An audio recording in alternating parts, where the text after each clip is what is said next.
Manchester United and Sheffield United is coming your way live on Optus Sport on Thursday morning. Manchester United with a point away against Tottenham. Maybe wouldn't have been too happy with the result after a decent performance. Sheffield United definitely would not have been happy. They were smashed by Newcastle 3-0. John Aloisi and Michael Bridges are with me to preview this one. Johnny, we'll come to you first. Manchester United had a good run leading into the break. They played pretty well. Paul Pogba coming off the bench. It seems as though, despite that first goal they conceded, which we'll talk about in a moment, good signs for them in the first game back. Yeah, were good signs because Tottenham made it difficult for them by sitting off and trying to restrict their pace, their space to use their pace. And you would have thought that United would find it hard to break them down. But Pogba coming in made a big difference, and I can't wait to see Pogba start with Fernandes, because I think then you've got two players with that extra bit of quality that can actually really take the game to Sheffield United, and you expect them to create chances and go on to win this game, I think. Now, the goal they conceded, Bridgie, we won't get too bogged down in it, but let's think about moving forward. Harry Maguire and David De Gea in particular absolutely copped it, not just from Roy Keane famously, but our very own Mark Schwarzer was pretty critical of De Gea. How do they put that criticism aside and then turn around and aim to get a clean sheet? We know Sheffield United aren't amazing going forward, but mentally that'll be a challenge, won't it?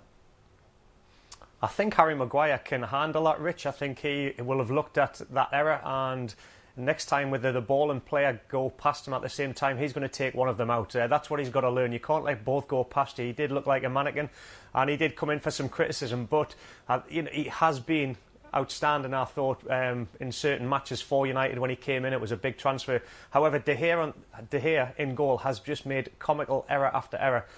And we saw Roy Keane's rant, or I've seen it, and I take where he's going with that. But Mark Schwarzer, an ex-goalkeeper, came out and he did criticise him, and I just think that the poor form, he just hasn't been able to handle it. I'd be making a change there at the back, and I don't think he can recover from what he's endured this season, to be fair, Rich.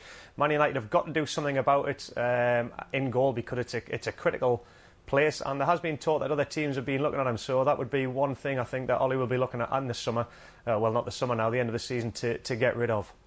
Well, there's a bloke called Dean Henderson in the opposing goal that they would love to have back at Manchester United, and may yet next season as well. We'll keep an eye on that one. But let's talk about the visitors here, Johnny, because they've only won one of their last 6 on the road, and after being smashed against Newcastle United, yeah, they had a man sent off in John Egan, but they didn't look like a side that is still a really good chance on paper of making the Champions League. Nah, the break hasn't done them any good, really, because since they've been back, the 0-0 draw with Villa, I know they were a bit unfortunate not to get that goal that crossed the line, but against Newcastle was another poor performance, and you know, in 2 games they haven't scored a goal.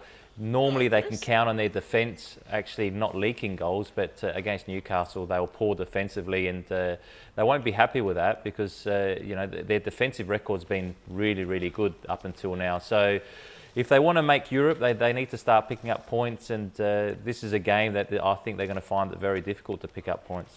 Both of these sides traditionally across the season have maybe struggled in front of goal compared to what we'd expect. But the last time they met, Bridgie, 3-3, it was a belter. Sheffield United were 2-0 up, and then it was Ollie McBurney right at the end that saved a point for them. What are you expecting in terms of the game here? Do you think it might be a little bit more of a grind, a little bit tighter? No, I want to see as many goals as possible, Rich. I'm hoping for that goal fest yet again. So it remains to be seen, because, like you say, Sheffield United aren't as renowned for scoring as many goals, and especially at Old Trafford. So I'm going to go for a home win here with United. I think what John was saying there with Fernandes and Pogba, I'm really looking forward to seeing them link up, because they've been outstanding. And me and John did a chat on the podcast a few weeks back talking about crowds. Now, I know it's at Old Trafford this game, but I did say that Sheffield United would be affected by this COVID not having their fans, because when you've got quality players like Manchester United have, and then I'm not disrespecting Sheffield United players, but they've come through the division, they've come up, they have thrived on the tactics of Wilder, but also they feed off the fans. They work their socks off for that team. And I just feel that this playing behind closed doors when they don't have their home fans at Bramall Lane will suffer, and I can't see them getting a result at Old Trafford neither. Well, it is a tricky run for them too, because after this they do go back home against Tottenham. They've got Wolves and Chelsea at home in the next 4 matches as well. So this will be the real test, but they are only 2 points behind Manchester United. They are that close to a Champions League spot. Let's find out. See if they can jump ahead of the Red Devils. This one is live on Thursday morning on Optus Sport.